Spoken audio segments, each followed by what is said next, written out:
தமிழ் புத்தகங்களை தழுவி எடுக்கப்பட்ட தமிழ் திரைப்படங்கள்.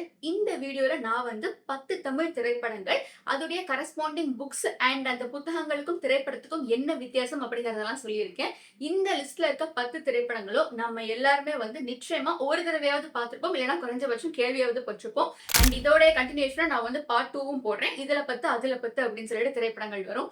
நான் முதல்ல சொல்ல போறது வெயிலோட போய் அப்படின்னு சார் தமிழ்செல்வன் சாருடைய ஒரு சிறுகதையை தழுவி எடுக்கப்பட்ட ஒரு திரைப்படம். திரைப்படத்துடைய பேர் பூ அப்படிங்கிறது.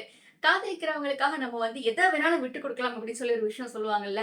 ஆனா நம்ம காதலிக்கிறவங்க நல்லா இருக்கணும் அப்படிங்கிறதுக்காக நம்ம காதலியே விட்டு கொடுத்தா மாரி தங்கராசு அப்படிங்கிற 2 பேருக்கு இடையிலான ஒரு அழகான காதல தான் இந்த திரைப்படமும் சரி இந்த புத்தகமும் சரி பேசியிருக்கோம். மாரிதான் என்னோட மாமா அப்படின்னு சொல்லி தங்கராசு மேல உயிரே வச்சிருந்திருப்பாங்க. இவர்தான் கல்யாணம் பண்ணிக்க போறோம் அப்படின்னு சொல்லி சின்ன வயசுல இருந்து அந்த பொண்ணு மனசுல ஏகப்பட்ட கனவு கோட்டையை கட்டி வச்சிருந்திருக்கோம். ஆனா ஒரு கட்டத்துல அந்த கல்யாணம் கைகூடாம போயிருது. இவங்க வேற ஒருத்தரை கல்யாணம் பண்ணிக்கிறாங்க. அவரும் வேறொரு பொண்ணை கல்யாணம் பண்ணிக்கிறாங்க. சரி, அவர் வேற கல்யாணம் பண்ணிட்டு போயிட்டாருனால ஏமாமா தானே, எனக்கு அவர் மேல எப்பயுமே பாசம் இருக்கத்தான் செய்யும் அப்படிங்கிறதுக்காக அந்த பொண்ணு கல்யாணத்துக்கு அப்புறமாவும் ஒரு தடவை அவர் வீட்டுக்கு போய் அவரை சந்திக்கலாம் போறாங்க.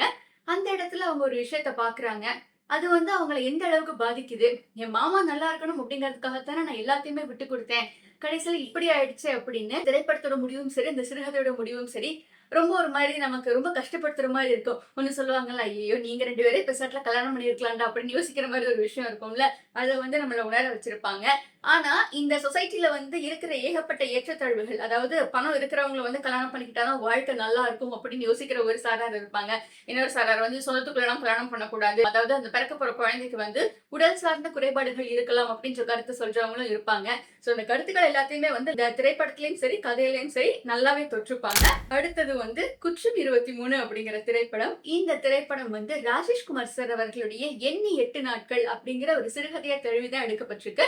அந்த சிறுகதையை பத்தி நான் நம்ம சேனல்ல ஒரு தனி வீடியோ போட்டிருக்கேன். லிங்க் ஃபர்ஸ்ட் கமெண்ட்ல கொடுத்துறேன். இதுல ஏதாவது ஒரு புத்தகத்தையோ திரைப்படத்தையோ பத்தி நான் தனியா பேசியிருந்தேன்னா அதோட லிங்க்ஸ் எல்லாம் ஃபர்ஸ்ட் கமெண்ட்ல இருக்கு. உங்களுக்கு தேவைப்பட்டா செக் பண்ணி பார்த்துக்கோங்க. அதாவது ஒரு குழந்தையின்மை அப்படிங்கிற ஒரு விஷயம் எந்த அளவுக்கு ஒரு கப்பல பாதிக்குது அப்படிங்கறத பேசுற மாதிரியான ஒரு திரைப்படம் தான் அது. இந்த 23 அப்படிங்கிறது என்ன அப்படின்னா அதுதான் லைட்டா அதுல ட்விஸ்டே. சோ படம் பார்த்தவங்களுக்கு நிச்சயமா தெரிஞ்சிருக்கும். படம் பார்க்கலன்னா நான் ஸ்பாயில் பண்ண விரும்பல. இதுல கதைக்கும் திரைப்படத்துக்கும் என்ன வித்தியாசம் அப்படின்னா, கதையில அவங்க ஒரு சித்தரெல்லாம் வேற போய் சந்திக்க போவாங்க. இந்த கணவனும் மனைவியுமையோ குழந்தை இல்லை அப்படின்ன உடனே அந்த பையன் வீட்டுல நான் இவ்வளவு கட்டிட்டு தானே குழந்தை இல்லை, நம்ம அடுத்து கல்யாணம் பண்ணி வைக்கலாம் அப்படிங்கிற மாதிரி எல்லாம் வேற யோசிக்க ஆரம்பிப்பாங்க. ஆனா அந்த பையன் ரொம்பவே சப்போர்ட்டிவா இருப்பாரு. அதெல்லாம் ஒண்ணும் நடக்காது, அதெல்லாம் பிறக்கிறப்ப பிறக்கும். லிட்டரலி இன்றைய சமூகத்துல அந்த ஒரு பிரச்சனை இருக்கு. ஒருத்தவங்களுடைய பெட்ரூம் இங்கிதமே எல்லாமே எட்டி பார்த்து இந்த மாதிரி ஆயிடுச்சு அப்படின்னு கேட்கறது எவ்வளவு ஒரு தப்பான விஷயம் இல்லை. லிட்டரலி அதை தான் பண்ணிட்டு இருக்காங்க. சோ அப்படி இருக்கிறப்ப அவங்க ஒரு சித்தரெல்லாம் போய் சந்திக்கிறாங்க. அந்த சித்தரம் உங்களுக்கு கண்டிப்பா குழந்தை பிறக்கும் அப்படின்லாம் வேற சொல்றாரு. அதுக்கப்புறமா அவங்க திருப்பி வர்றப்ப சரி நம்ம மாற்று வழியில கருத்தரிக்கிறதுக்கான ஏதாவது ஒரு யோசனையை பார்க்கலாம் அப்படின்னு சொல்லி அதெல்லாம் ட்ரை பண்ணி பாக்குறாங்க. இந்த திரைப்படத்துல வர மாதிரி இந்த புத்தகத்திலயுமே அந்த பொண்ணுக்கு மிரட்டல்லாம் வரும். என்ன தைரியம் இருந்தா நீ எப்படி பண்ணுவ அப்படி இப்படின்னு சொல்லிட்டு. சோ இந்த திரைப்படத்துல அந்த பொண்ணு இறந்து போற மாதிரி காட்டியிருப்பாங்க. ஆனா அந்த கதையில எண்டிங் கொஞ்சம் டிஃப்ரெண்டா இருக்கும். ஆனா அதோடைய கதை கருவை எடுத்து குற்றம் 23 ரொம்பவே நேர்த்தியா திரைப்படமா காட்டியிருந்தாங்க அப்படின்னு தான் சொல்லணும். இதுல சிறுகதையா இல்ல திரைப்படமா அப்படின்னா திரைப்படம் ஃபார் த வின். மூன்றாவதா சைத்தான் அப்படிங்கிற திரைப்படம் விஜய் ஆண்டனி சாரோட நடிப்புல வெளிவந்தது. அப்படிங்கிற சுஜாதா சார் அவர்களுடைய நாவல தழுவிதான் எடுக்கப்பட்டிருக்கு. அந்த நாவலுடைய ஒரு ஸ்பெஷல் ஃபீச்சர் என்னன்னா எல்லா சாப்டர்ஸ் உடைய முடிவுலையும் அப்படிங்கிற எழுத்து இருக்கும். அது அவங்களுடைய எக்ஸ்பிரஷன் ஆகட்டும் இல்ல ஏதோ ஒரு விஷயத்த சொல்றதுக்காக வாய திறக்கிறதாகட்டும் அப்படின்னு தான் முடியும். இந்த சைத்தான்ல என்ன விஷயத்த அனலைஸ் பண்ணிருப்பாங்கன்னா ஆடிட்டரி ஹாலுசினேஷன்ஸ் அப்படிங்கிற ஒரு விஷயத்த பத்தி பேசியிருந்திருப்பாங்க. தமிழ்ல அந்த காலகட்டத்துல இந்த ஒரு குறிப்பிட்ட கதை வார இதழ வார இந்த தொடரா வரும் இல்லைங்களா, அந்த மாதிரி வந்துட்டு இருந்தது. அந்த டயத்தப்ப இந்த மாதிரி ஆடிட்டரி ஹாலுசினேஷன்ஸ் நம்ம மனசுக்குள்ள யாரோ ஒருத்தவங்க புகுந்து போய் செத்து போயிரு உயிரோட இருக்காது குதிச்சிரு அப்படின்னு சொன்னா எப்படி இருக்கும். அது அந்த காலகட்டத்துக்கு ரொம்பவே புதுமையாகவும் மிரட்சியாகவும் இருந்தது. தினேஷ் தேவகி அப்படிங்கிற கல்யாணமான தம்பதியினர் சந்தோஷமா வாழ்ந்துட்டு இருக்காங்க. தினேஷுக்கு திடீர்னு இந்த மாதிரி இந்த ஆடிட்டரி ஹாலுசினேஷன்ஸ் பிரச்சனை ஆரம்பிக்குது. மல்டிபிள் பர்சனாலிட்டி, ஸ்கிசோஃபோனியா அப்படின்னு சொல்லி ஏகப்பட்ட விஷயங்கள் அனலைஸ் பண்ணியிருப்பாங்க. கிட்டத்தட்ட அவர் தன்னுடைய உயிரை முடிச்சுக்கிறதுக்கெல்லாம் போறாரு. அவருக்கு 1950ல வாழ்ந்த சில கேரக்டர்ஸ் எல்லாமே அவர் மனசுல புகுந்து அவர்கிட்ட பேச ஆரம்பிப்பாங்க. ஜெயலட்சுமி அப்படிங்கிற ஒரு கேரக்டர் வந்து அதுல ஒரு மெயின் ரோல் பிளே பண்ணியிருப்பாங்க. இந்த ஜெயலட்சுமி யாரு, சர்மா அப்படின்னு இன்னொரு கேரக்டர் வருவாங்க. இந்த ஜெயலட்சுமி சர்மா யாரு, யாரை கொலை பண்ணா, என்ன நடந்தது, இந்த எல்லா விஷயங்களுமே வந்து இந்த மேல் ப்ரொட்டகனிஸ்டோட மண்டைகளை போட்டு உருட்டிட்டே இருப்பாங்க. பட் கடைசியில வந்து என்ன நடக்குது அப்படிங்கறத திரைப்படம் வந்து ஆப்வியஸ்லி நிறைய மாறுதல்கள் பண்ணி தான் எடுத்திருந்திருப்பாங்க. ஏன்னா அந்த கதையில வந்து கணேஷ் வசந்த் அவர்கள் வந்து வருவாங்க. சுஜாதா அவர்களுடைய அந்த அடையாள சின்னமான அந்த 2 அட்வொகேட்ஸுமே வருவாங்க. அவங்களும் இதுல வந்து பயங்கரமா ஹெல்ப் பண்றாங்க. பட் இந்த புத்தகத்துடைய எண்டிங் வந்து நிறைய பேருக்கு என்னது அப்படிங்கிற மாதிரி இருக்கும். 4வது வந்து நம்ம எல்லாருடைய குழந்தை பருவத்தையுமே வந்து ஒரு நல்ல படம்டா இந்த படம் அப்படின்னு யோசிக்க வைக்கிற மாதிரியான கண்ணுதல் முத்தமிட்டால் அப்படிங்கிற படம் அமுதாவும் மௌனும் அப்படிங்கிற ஒரு சிறுகதை தழுவி அந்த திரைப்படம் வந்து எடுக்கப்பட்டிருக்கு. இந்திரா அப்படிங்கிறவர் வந்து ஒரு எழுத்தாளர். அவருடைய ஒரிஜினல் பேர் வந்து திருச்செல்வன் அப்படிங்கிறது. தன்னுடைய மனைவியான இந்திரா அப்படிங்கிறவங்க பேர்ல தான் அவர் வந்து எழுதிட்டு இருப்பாரு. இவங்க 2 பேரும் வந்து அமுதா அப்படின்ற ஒரு குழந்தைய வந்து தத்தெடுத்து வளர்த்திட்டு இருக்காங்க. அந்த குழந்தைக்கு வந்து ஒரு பாயிண்ட்ல விஷயம் தெரிய வருது. ஆப்வியஸா அந்த கணத்தில் முத்தமிட்டல் படத்துல சொல்லுவாங்க இல்லைங்களா, அந்த மாதிரி நீ வந்து எங்க ஒரிஜினல் பாப்பா கிடையாது, உன்னை தத்தெடுத்து வளர்த்தோம். இப்போ ரீல்ஸ்லாம் கூட இந்த டைலாக் ரொம்ப ட்ரெண்ட் ஆயிடுச்சு இருக்கு. காசு கொடுத்து வாங்கினீங்களாப்பா, உனக்கு விலை எழுதுதா கண்ணு அப்படின்னு சொல்லி எல்லாருமே அவங்க பெட்ஸ் வச்சு போடுறாங்க, which is very cute. But அந்த பொண்ணுக்கு வந்து ஏன் மனசுல வந்து என் அப்பா அம்மாவை பார்க்கணும், ஏன்னா இங்க அப்பா இருக்காங்க, அம்மா இருக்காங்க, தம்பி எல்லாம் இருக்காங்க, ஏன் அந்த பொண்ணுக்கு வந்து என் அப்பா அம்மாவை பார்த்தே தீரணும் அப்படின்ற ஒரு ஸ்டபர்னஸ் இருக்கும். அந்த பொண்ணு வந்து அவங்க அம்மாவை பார்த்தா நான் கேள்விகள்லாம் கேட்கணும் அப்படின்றலாம் வேற எழுதி வச்சிருக்கோம். பட் இந்த சிறுகதையை வந்து ஒரு மாதிரி அதோடைய எண்டிங் வந்து ரொம்ப ஒரு மாதிரி ஒரு ஹாரிஃபிக்கா தான் இருக்கும். ஆனா நெடுகிலுமே வந்து அந்த பாம்பு போடுறது, அந்த மாதிரி ஒரு இடத்துல நடக்கிற போர் வந்து ஒரு சமூகத்தையே வந்து எந்த அளவுக்கு ஒரு பாதிப்பை ஏற்படுத்துது அப்படிங்கறத சொல்லியிருப்பாங்க. சிறுகதை வந்து ஐயோ அப்படின்ற மாதிரி இருக்கும். பட் இந்த திரைப்படத்துக்கு வந்து ரொம்பவே அழகான ஒரு கன்க்ளூஷன் கொடுத்திருப்பாங்க. அடுத்ததா வந்து உதிரி பூக்கள் அப்படிங்கிற திரைப்படம். இந்த திரைப்படம் வந்து புதுமை பித்தன் சார் அவர்களுடைய சிற்றன்னை அப்படிங்கிற ஒரு கதையில இருந்து தான் எடுத்து திரைப்படமாக்கி இருப்பாங்க. இந்த திரைப்படம் வந்து நிறைய லிஸ்டிகல்ஸ்லாம் வந்து top 100 Tamil movies of all time அப்படிங்கிற பேர்ல வந்து ரொம்ப பாராட்டப்பட்டிருக்கு. இந்த சிற்றன்னை அப்படிங்கிறது ஒரு சிற்றனுடைய பார்வையில தான் அந்த கதை முழுசுமே வந்து சொல்லப்பட்டிருக்கும். இந்த ஒரு கதையோட மேல் ப்ரொட்டகனிஸ்ட் வந்து நம்ம பார்த்தாலே வந்து வண்டாமறிவெல்லாம் எதுக்கு இருக்கா அப்படின்னு நம்மள வந்து யோசிக்க வைக்கிற மாதிரி ஒரு கேரக்டர் தான் அது. ஏகப்பட்ட இல்லாத வேலையெல்லாம் பண்ணிட்டு தெரியும் அது. அதாவது சாதா வில்லத்தனமெல்லாம் இல்ல, அது பண்ற எல்லாமே வந்து ரொம்ப கேவலமான விஷயங்களா இருக்கும். தன்னுடைய மனைவிக்கு வந்து உடம்பு சரியில்லை, ஒரு குரோனிக் இல்னஸ்ல இருப்பாங்க, 2 பசங்க இருப்பாங்க, பசங்களை பார்க்க நான் பொறுப்பெல்லாம் எடுக்க மாட்டேன் அப்படிங்கிறது, தன்னுடைய மனைவியுடைய மாமனாரை வந்து எந்த இடத்துல பார்த்தா அசிங்கமா வையறது, இஷ்டத்துக்கு பேசுறது, நான் அவன்கிட்ட வந்து காசு கொடுத்தேன் அதை கூட இதை கூட அப்படின்னு சொல்லி எதையாச்சும் ஒன்று கேட்கறது, தன்னுடைய மனைவியோட தங்கச்சியை வந்து திருமணம் செஞ்சுக்கணும் அப்படின்னு நினைக்கிறது. ஏதாவது ஒரு மனுஷன் வந்து எப்படியெல்லாம் இருக்கக்கூடாதோ அப்படியெல்லாம் வந்து ஒரு மேல் ப்ரொட்டகனிஸ்ட் வந்து இருப்பாரு. பட் கடைசியில் அவருக்கு வந்து என்ன நடக்குது, அவருடைய முடிவு என்ன ஆச்சு, என்னென்ன விஷயங்கள் எல்லாம் இந்த கதை வந்து பேசியிருக்கும் அப்படின்னா, அந்த காலகட்டத்துல சமூகத்துல இருக்கிற பெரும்பாலான பிரச்சனைகளா இந்த புத்தகம் வந்து லேசா தொட்டிருந்தாலும் அதோட இம்பாக்ட் வந்து ரொம்பவே பயங்கரமா இருக்கும். ஏன்னா இந்த காலம் வரைக்கும் கூட அந்த ஒரு விஷயம் இருக்கு இல்லைங்களா, மனைவி இறந்துட்டாங்க அப்படின்னா மனைவியோட தங்கச்சி, பட் கிளாட்லி அது வந்து ரெடியூஸ் ஆயிட்டாவும் இருக்கு. அதுதான் ஒரே ஒரு நல்ல விஷயம். என் மனைவியோட தங்கச்சி வந்து திருமணம் செய்து வைக்கிறது அப்படிங்கிறது அது வந்து ஏன்னா அந்த குழந்தைகளுக்கு அவ வந்து சிறந்த அம்மாவா இருப்பா அப்படிங்கிறது தான். பட் அந்த பொண்ணு மனசுல என்ன இருக்கு அப்படிங்கறத வந்து நிறைய பேர் கேட்க தவறிடுறாங்க. அந்த ஒரு சேஞ்ச் நம்ம சொசைட்டில வந்திருக்கு அப்படிங்கிறது கொஞ்சம் கிளாடான விஷயம் தான். அடுத்து வந்து பூமணி அவர்களுடைய அசுரன் அப்படிங்கிற திரைப்படம். இந்த புத்தகம் நடிகளுமே வந்து பயங்கர வறட்சியை வந்து ஒரு மாதிரி விஷுவலா காட்சிப்படுத்தியிருப்பாங்க நமக்கு.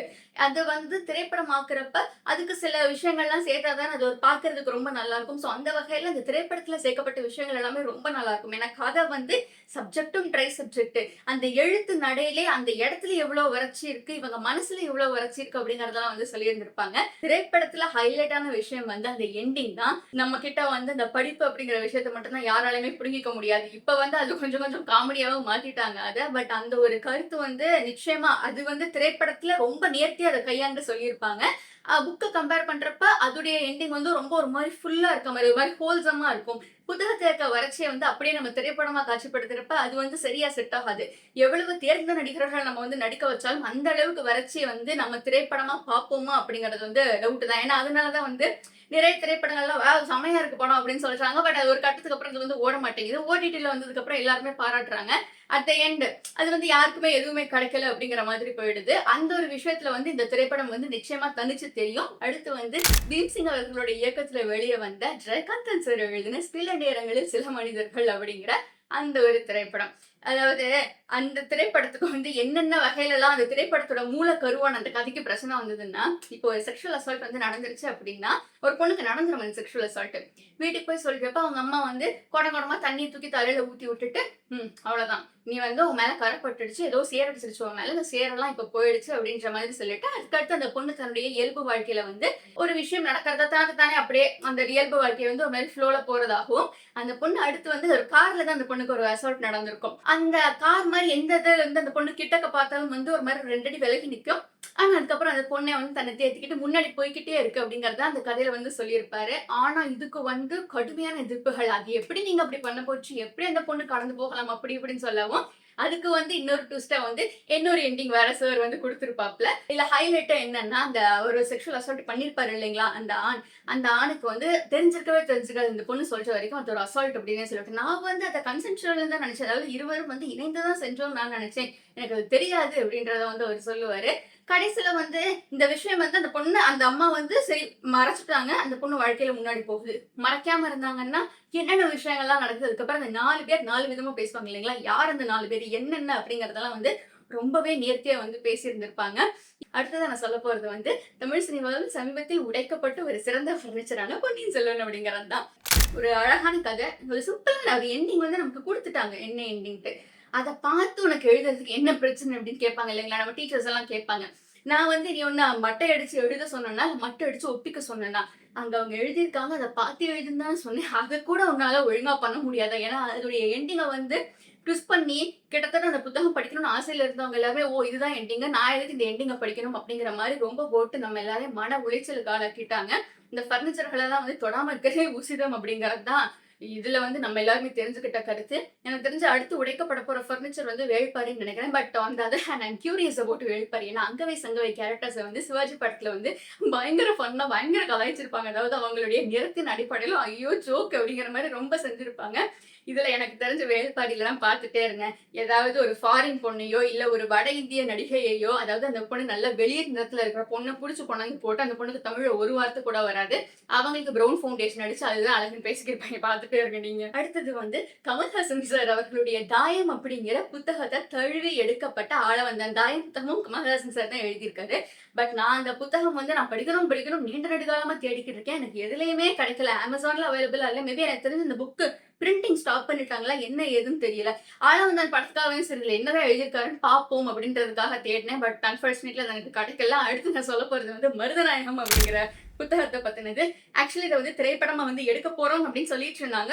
எனக்கு தெரிஞ்சு இனிமே அது வர்றதுக்கான வாய்ப்பெல்லாம் வந்து 0 to nil அப்படின்னு தான் சொல்லணும். ஏன்னா, இப்போ இருக்கிற காலகட்டத்துல அந்த மாரி ஒருத்தருடைய கதைய கொண்டுட்டு வந்து அவர் ஹிந்துவா, முஸ்லிமா அப்படின்னு சொல்லி ஏற்கனவே எரிஞ்சுகிட்டு இருக்க நெருப்புல வந்து எண்ணெய ஊத்துற மாரி ஆயிரும் அது. ஆனா அந்த மருதநாயகம் புத்தகத்த பத்தி நான் வந்து நம்ம சேனல்ல ஒரு தனி வீடியோவாவே பேசியிருக்கேன். லிங்க் வந்து ஃபர்ஸ்ட் கமெண்ட்ல குடுத்துறேன். அந்த புத்தகம் வந்து நீங்க ஒரு தடவையாவது வாசிச்சு பாருங்க. மருதநாயகம் கான் சாஹிப் அப்படின்னு அவருடைய வரலாற பத்தி பேசியிருப்பாங்க. அதுல கூட நெறைய பேர் கமெண்ட்ஸ்ல அவங்களுக்கெல்லாம் வந்து தெரிஞ்ச ஃபேக்ட்ஸ் எல்லாம் வேற சொல்லிட்டு இருந்தாங்க. நெறைய புதுசா இருந்தது ஆக்சுவலி. ஏன்னா நமக்கு வந்து அந்த புத்தகம் சில ரெஃபரன்சஸ்ல இருந்து தெரியும். அவங்களுக்கு வந்து வேறு சில ரெஃபரன்சஸ்ல வேற மாரி சோர்சஸ்ல இருந்தெல்லாம் சில விஷயங்கள் சொல்லிட்டு இருந்தாங்க. சோ உங்களுக்கு வந்து ஒருத்தருடைய வரலாற நான் படிக்கணும் அப்படின்னீங்கன்னா, நீங்க அத ட்ரை பண்ணி பார்க்கலாம். ஃபைனலா நான் சொல்லப் போற புத்தகம் வந்து கரையெல்லாம் செண்பகப்பூ அப்படிங்கிற புத்தகம். சாரியான த்ரில்லர் புத்தகம். பட் திரைப்படமா இது வந்து ஓடல. ஒரு அரண்மனைக்கு வந்து ஒருத்தர் தங்கறதுக்கு வராரு. அதே அரண்மனையில வந்து அந்த ஜமீன்களுடைய தூரத்து சொந்தம் அப்படின்னு சொல்லி இன்னொரு பொண்ணு வந்து தங்க வர்றாங்க. இன்னும் சில கேரக்டர்ஸ் எல்லாம் வேற இருப்பாங்க. ஒரு கட்டத்துல அரண்மனைக்கு தங்க வர்ற பொண்ணு ஸ்நேகலதா அப்படிங்கிற பொண்ணு இறந்து போயிரும். அந்த அரண்மனைக்குள்ள வந்து ஏதோ ஒரு பெரிய விஷயம் இருக்கு. அது என்ன ரகசியம்? என்ன சம்பந்தம்? அந்த பொண்ணை யாரு கொலை பண்ணது? இதனுடைய அந்த யார் அந்த கொலையாளி அப்படின்ற ரிவீல் பண்ற அந்த மொமெண்ட் வந்து நமக்கு என்னது அப்படிங்கிற மாதிரி இருக்கும். ஏன்னா அங்க ஒரு விஷயம் சொல்லுவாங்க இல்லைங்களா? இப்போ ஒருத்தவங்க ஒரு ஒரு மர்டர் சப்ஜெக்ட் அப்படின்னா வந்து கொலையாளி அந்த கொலைக்கு காரணமா இருந்தவங்களும், அந்த கொலை செய்ய தூண்டினவங்களும் அந்த கேரக்டர்ஸ்குள்ள தான் இருக்கணும். புதுசா எங்கிறதும் இறக்கக்கூடாது அப்படின்னு சொல்லி சொல்லுவாங்க இல்லைங்களா? அத வந்து இந்த புத்தகத்த படிக்கிறப்ப நமக்கு வந்து நல்லாவே புரிஞ்சுக்க முடியும். சோ இதுதான் வந்து இந்த லிஸ்ட்ல நான் சொல்லியிருக்கிற சிறந்த தமிழ் புத்தகங்கள் டூ தமிழ் திரைப்படங்கள். அண்ட் இதுல நீங்க என்ன பார்த்திருக்கீங்க? என்ன மிஸ் ஆயிடுச்சு அப்படின்னு சொல்லுங்க. ஏன்னா மிஸ் ஆயிருக்கிறது எல்லாமே வந்து ஆப்வியஸா நான் அடுத்த பார்ட்ல வந்து போடுறேன். ஏன்னா நிறைய படங்கள் ஆனந்த தாண்டவம், அதாவது பிரிவும் சிந்திப்பும் புத்தகத்தை தழுவி எடுக்கப்பட்டது, தில்லானா மோகனாம்பாள் அப்படின்னு நிறைய விஷயங்கள் மிஸ் ஆயிடுச்சு. பட் அதெல்லாம் வந்து நான் நெக்ஸ்ட் பார்ட்ல கவர் பண்றேன். அண்ட் உங்களுக்கு இந்த வீடியோ வந்து எப்படி பிடிச்சதுன்னு சொல்லுங்க. நீங்க வந்து நம்ம சேனலை வந்து ஃபாலோ பண்ணிக்கோங்க. And you can follow me on Instagram also.